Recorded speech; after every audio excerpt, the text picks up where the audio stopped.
Welcome to Closer to Venus. I'm Johnny Burke, and today's guest is Sevante Wulkan. She is a fourth-generation intuitive, a channel, author of high vibrational wellness, and a food healer. She's also the host of a globally recognized Nourish Your Soul show. In this episode, we will discuss how she developed the Food Oracle Healing Deck, which shares how to eat through the eyes of archangels, ascended masters, and the tarot's major arcana. Sevante, welcome to the program. Thank you. Very glad to be here. Good to have you. So you are a fourth generation intuitive. So did you recognize your skills very early on, or how did that work? I think so. I came from a pretty hippy-dippy family. I always knew that my great-grandmother was the town psychic in Russia, and that was sort of ingrained. I knew that my mother was an amazing animal healer. And so I kind of thought that that was the norm. I remember as a kid, I always was running around with tarot cards and oracle cards, and all my friends were busy playing Go Fish and Crazy Eights, and I had crazy tarot cards. So I think early on I knew I was a little left of center, if you will. And yeah, I think my gifts came in early because I was able to tell people things that I saw on these cards, and it kind of just stuck as a lifelong thing. So you obviously have psychic abilities as well, right? Yeah, I think so. Yeah. How is that different from mediumship? Is that part of your skill set as well, or not really? That comes up a lot, psychic, mediumship. I think about people who are mediums. I see it as if someone says, I'm going to a medium, they are poised to talk to the other side, bring in a loved one, talk about those who have transitioned. I don't see that often. I mean, I do incorporate that into my readings, but I wouldn't say that that is something I do on the consistency. Every now and then I will for sure get messages like that, but I don't see that as a mediumship. Psychic, as in I'm intuitive to something that's going to come forward or what I see. I think that's very much more bridging right here than spending time over there. You mentioned tarot cards that you were playing with when you were younger, when the other kids were doing whatever they were doing. Yeah. I think the tarot seems to be one of the most misunderstood modalities. What kind of influence did the tarot have for you when you were younger? Well, to be honest, I was totally scared of it. I think, if anything, I was freaked out as a child seeing the Devil card and the Tower card and seeing some of these cards. I didn't understand what it was all about. But at the same time, I was comfortable. It's like a part of me was scared, maybe the human side of me, but a part of me felt like there was this mystical adventure that I'm yet to experience until I grew up and learned more about what it is that I was looking at. The Lover's card and the Strength card, a High Priestess, that actually is my card, birth card, if you will. And so some cards I just felt like at home with, and other cards, yeah, I think there was some fear. I don't do tarot readings all the time, except I know tarot because I've just kind of grown up with it. I think my passion for elements, which is a very strong part of the journey of tarot, is something I'm more passionate about, if anything, is that aspect, and that has carried into my other works for sure. So in order to really understand the tarot, in your opinion, does it really help a lot to be psychic, or can someone who has no skills, can they actually do readings themselves? Well, I would say yes. It's just like, can you read food? And I know we'll get into that later with the Food Healing Oracle deck. How can you look at cauliflower and suddenly do an intuitive reading? You can, and I teach you how. And I think people who are taught to understand symbolism, metaphors, intuition, trusting your own intuition, trusting your gut of what you see, I think it can be learned. And for those who are highly evolved into accessing those esoteric arts and studying what that all is, they can read it better and they can dive deeper into the mysticism of what you're seeing on those cards. When I later took and kind of merged those worlds and started pairing up the major arcana, all 22, with what 22 foods relate to my teachings, I found it totally fascinating. And tarot just continues on. I mean, that Rider-Waite deck is the Bible for so many people. I mean, it's the quintessential way to read tarot. It's the way you do it. It's the standard, and everything's based on that. I love offshoots of variations of the tarot deck where people just took it a little bit and kind of ventured out a little bit more. And that's why I love Oracle. I think Oracle cards just give people that creative opportunity to express and be intuitive and follow a guideline. It's a little bit looser than the structure of tarot with their major arcana, minor arcana, court cards, and what have you. What I always thought was interesting is that I interviewed someone a while back, and he said that the tarot was an ancient book of wisdom hidden in plain sight. I love that. I love that. My take on that is what's hiding in plain sight is that we're all walking the hero's journey. And that, to me, at least from the major arcana's perspective, and everything else is life. But for me, when I hear you say that, I thought, oh, when we go through 0 to 22, we go from the Fool and just coming in all the way to the universe. We've walked this journey of life, and a lot happens in between. That is what everybody's doing on this planet. That's what I think is so fascinating about it. Now, once I heard that, I never really forgot it, even though I still don't really understand the tarot myself. What did he mean by that when he said that? What he was referring to is that maybe the archetypes. It was hidden in plain sight because it wasn't a book that a despot or a tyrant could just burn, which happened several times over the millennia. It was a deck. And what are you supposed to do? Burn all the tarot decks? We've heard about books being banned and things like that. Yeah. Are they going to ban the tarot too? How do they do that? I doubt it. When you were just talking, what came to mind, and I think about tarot, is archetypes. And so how we are all living these archetypes. You know, we are the teacher, some of us. We are the student, some of us. Hopefully all of us are. The Fool. And the Fool. Definitely some of us. Yeah, right? And the Hermit. Sometimes you just need to go inside, and that's where you got to do the real work. Magician. I love that. Like, we have to remind ourselves that we have the alchemy of the divine if we tap into it. I love the archetypes and all that is shared in those major arcanas. Big time. Yeah. You come from a line of healers. You just mentioned that earlier. What really inspired you to become a food healer of all things? Yeah. So here's where it gets fun. I must have been early, young girl, single digit, probably 6 to 8. And I was just running around the metaphysical store when my mom was getting a reading. And the reader looked down and said, "Your daughter here, she died of food poisoning in a past life." In a bookstore? In a bookstore. I remember as a child, Dhammapada, California. It wouldn't be surprising if she ended up having a career to balance out that karma in food. As I grew up, I was always super hyper phobic around food, meaning I was checking expiration dates, always checking to see if there's mold. I was hypersensitive to food preservation, and I don't even know where it would have come from at the time growing up, and now it made sense. So as it would turn out, I did go to college for food science, dietetics, and nutrition. I ended up becoming really interested in food and the why and the chemistry of it. I mean, really became a little bit of a science nerd, but yet I grew up completely in this enlightened spiritual family. I was lucky enough during college or towards the end to start working for a celebrity chef. She was very spiritual, and I started to kind of switch back into seeing food as this conscious being alive and energy, frequency, and vibration, and we have to pray over the food, or if we're in a bad mood, leave the room. I started to just look at food as more of this conscious being in feeding this temple. That was 35 years ago, and through the years, I've got more into food healing and understanding food and being a foodie and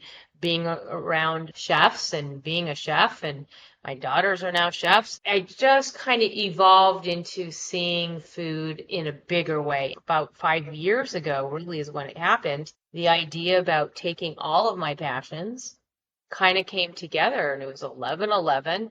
I was taking a food healing course, and a colleague and I started talking about passions of other things, and food was at the time, we were meditation recording artists. And the idea of I channel food, and can we see the higher wisdom of Mother Earth or the guides of this deck? And what does Mother Earth want to say about food on this planet at this time? It was just pre-COVID. So really that is where everything kind of came online for me. I sat with it and realized that Mother Earth, Mother Gaia has something to say about food, and I sat, got quiet, and 60 foods kind of channeled, divided up between the colleague I wrote the first deck with, and I understood that food had some messages. I started looking at the spirituality of food. I started looking at the chakras, how it relates to nature's 5 elements. I started blending them all with actually food as a science and what that food was really doing for the body on the physical. And then I just started kind of looking at creating this whole program around emotional, mental, physical, and spiritual wellness. And it just evolved. It was not a plan. It just was like, okay, this is the time on the planet where we have to elevate our temple, move ourselves into a greater state of wellness and longevity. And I think this is a roadmap that is supposed to be born. And then COVID hit the exact time I released this deck. And I was like, oh, okay, now I have a better idea of why garlic is protection and elderberry is immunity and ginger is feelings. And it just started to look at like what foods were going on when everything was hitting that February, March of 2020. It seems like that's how the Food Oracle deck came into being. So can you give an example of how you do a reading with the Food Oracle deck? Yeah. Not only do I do a reading, but there's 60 cards. It's all plant-based, so it's fruits, vegetables, herbs, nuts, and spices. All right. No animal meat? No animal meat, no animal proteins. Yeah. No dairy. It's pretty much really what Mother Nature intended. Simple. From the plants, the bushes, and the trees. And growing up with that hippy-dippy mom, she used to say to me, and this is kind of what I've written all my books, in terms of ingredients, she'd say, more than 3, leave it be. And I heard myself telling my daughters as I was raising them, she'd say, if there's more than 3 on the label, it's not going on the table. I was growing up hearing like, keep it simple and look for foods. And then when I was praying and meditating about all this and talking to spirit, it was look for the foods that are the most high vibrational. Look for the foods that are raising the vibration of your body, not the ones you can't pronounce, not the ones in the inner aisles. And so I just started to become very adept at it. And then 35 countries later, this deck went out to the world. And then 2 years later, for 2 years, people said, we love this. We have been craving blueberries, which is the word clarity, and blueberries are for the eyes, and blueberries, let's just say, are the air element. I just started to make this grid of understanding how everything was connecting with one fruit, and then it took 60 of them. And then people kept saying, what about this food? What about that food? And 2.5 years later, after hearing that, and hearing that chefs were starting to make intentional meals based on the foods of the Food Healing Oracle deck, we decided, okay, we've heard you, and a second deck came out, so another 60 foods. So now there's 124 foods that have gone through this wisdom of channeled collective understanding, what it means, what is the picture that's on there that has something to do with the word. You could read a card 5 ways. What chakra is it doing? And we've gone to create an actual modality called intuitive food therapy from it and certify other people who want to go deeper in understanding when they're reading a card. Now they help others. And it's kind of mushroomed from there. Can someone actually look at a chart and see which foods are the most high vibrational, or is it a little bit more complicated than that? That's a great question. I think there is a way to look at a chart. And it goes back to the amazing Dr. David Hawkins, who created a vibrational frequency chart. It's a pyramid, and it looks like chakras as you go up. And when you look at the frequency of words, let's just say rage and anger and hate and jealousy and even grief, those carry a lower vibration, if you will. When you're caught in that, you aren't attracting much of anything but more of that. And those listed are on his scale of like 100. And as you start to do the work and start to clear out and raise your vibration into more healing, more into love, more into joy, more into peace, you go up the scale and now you're at like in the 800s. So there really is a scale. So when I'm looking at those higher vibrational, it actually looks like the chakras, the yellows and the pale whites as you go up. And so there are foods that are color vibrational matching, actually. When you think about red, like I'm mad as heck, mad as hell, and red is like acidic. And red from being anger, that's in the lower vibrational level. And acidic is what the pH scale would say is also in the twos. And so I just looked at that and I thought, well, that's pretty amazing because I channeled, let's just say the artichoke. And if you're looking at a pH scale and acidic is 2, turns out that artichokes are 13.99 on a pH. So they're all the way the opposite end. So they would be more bringing you into healing. And it turns out that I channeled that the artichoke is the forgiveness card. Now think about an artichoke. It's protecting a heart. It's covering up your heart. And when you're mad and you're not forgiving someone, you put up these walls around you, right? Think of an artichoke with those thorny, sharp leaves, and you pull back the layers, do the healing work, your heart kind of shines again. How exactly do you channel food? Does it give you impressions? Are there words? Or how does that work?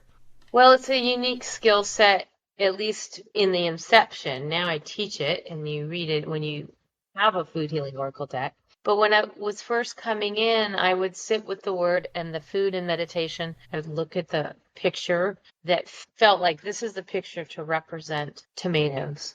I would start to get messages of what Spirit wanted to say.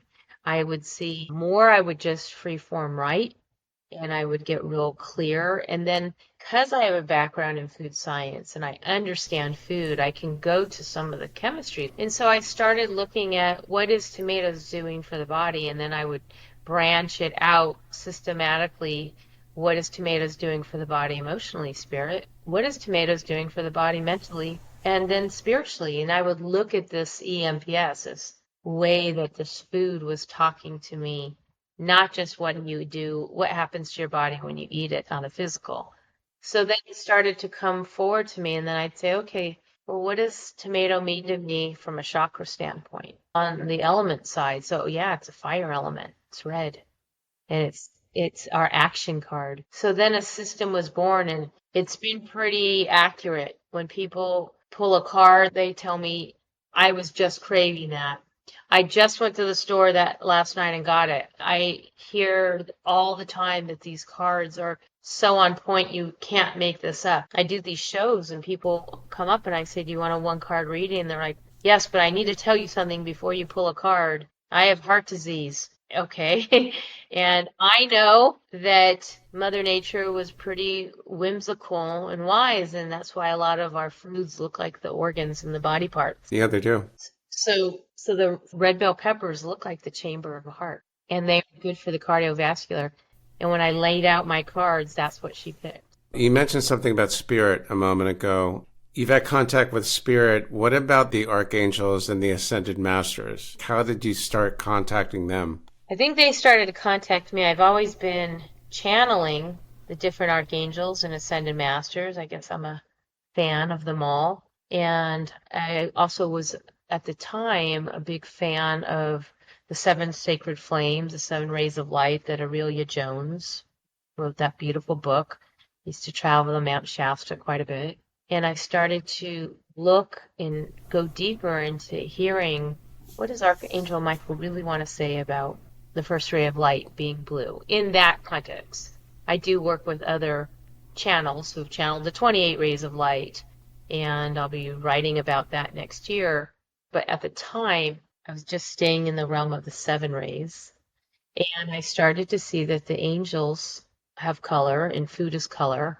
And I started to understand that food has a vibration that the angels, it's almost like protocols, even days of the week that represent the colors. So what foods would represent the blue ray of light, the green ray of light, Archangel Raphael, Master Hilarion, this green energy around the heart and healing and money, and what would represent that. And I started to look at what foods I've already felt were deeply connected to the heart chakra, and just started to make some understandings that we've been guided, and now I'm opening up a little bit of a channel to, or a path at least, to allow people to see sort of the bigger story about eating more simply. The bigger to go smaller to have the greatest effect on our consciousness. Apparently, you do talk about sacred geometry in food. To begin with, what's been your experience with sacred geometry?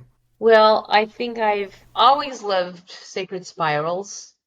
So I started to really enjoy studying more about Fibonacci principles and the perfection of nature. And then as I was curating photos for the Food Healing Oracle deck, I started to see that sacred spiral show up quite a bit in food. And I was fascinated by that. And so if you cut a stalk of celery, you'll see that perfect sacred geometry. That's perfect Fibonacci. Same thing in kale.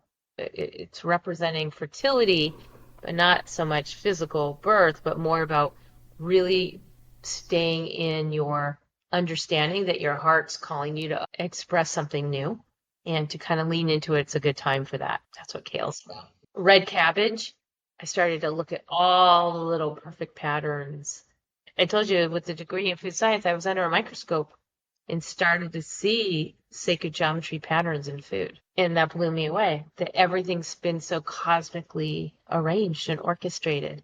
And it just goes over so many people's heads. Some people might eat the rainbow, and that's amazing. But imagine instead of just eating the rainbow and you have a salad of blue and red and purple and green, but you actually had a salad of spirit and joy and love and acceptance and peace. And you ate that as you're eating the salad, you are intending that frequency to harmonize with your cells so much higher in doing so.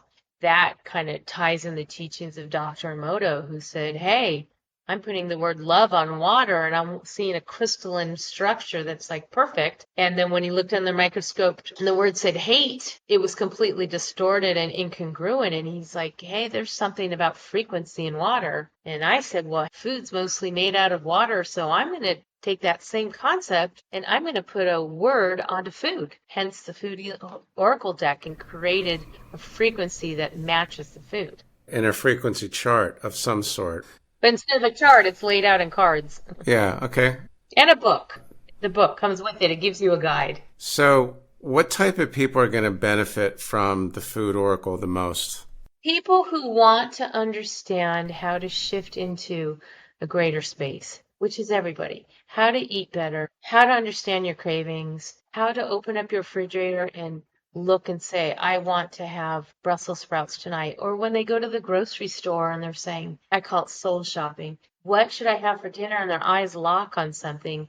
They can understand better what's going on with them. Did they have a bad day at work? Is there a promotion they got passed up for? Or what is it that is calling them to eat that versus that? And when they can start creating patterns, and anybody could do it, that's why I say trust your gut. It's a real thing. Trust the intuition of what you need for your body. Your soul's well ahead of you. When you get those cravings, when you're shopping, going to the farmer's market or the grocery store, that spirit already well ahead going, it would be great for your body to come back into balance if you had some mangoes. What about chocolate, or is that verboten? Totally not verboten. It's in our deck. Chocolate is indulgence. It's actually an indulgence card. If you saw the card, there's 4 desserts, but chocolate is all about self-care and being able to be okay with indulging in things that raise your vibration when you're depleted, is to indulge in something that brings you back into harmony and center when you're so busy being something to everybody else. Chocolate's giving you that permission. But chocolate also is a major powerhouse antioxidant, and it's great for brain food. Anything brown is good for the brain, brown or black. Black beans, black berries, black sesame, chocolate, that's all air element. That's all great for brain health. The third deck, which I'll eventually finish, I've kind of elevated that, and that's more of like directly discussing cacao versus chocolate. Right. One last question. What about pizza? Or did that not make the deck? You know, I gave it some thought. thought about tomato in there, and I thought about maybe putting on a little basil, but then I decided no. So I didn't think it would make it, but we get the general idea. So, Sevante, very cool stuff. I think a lot of people are going to find this interesting. So, in the meantime, how can our listeners find you online? at siftedofficial.com. That's CIFT, which stands for the Center for Intuitive Food Therapy.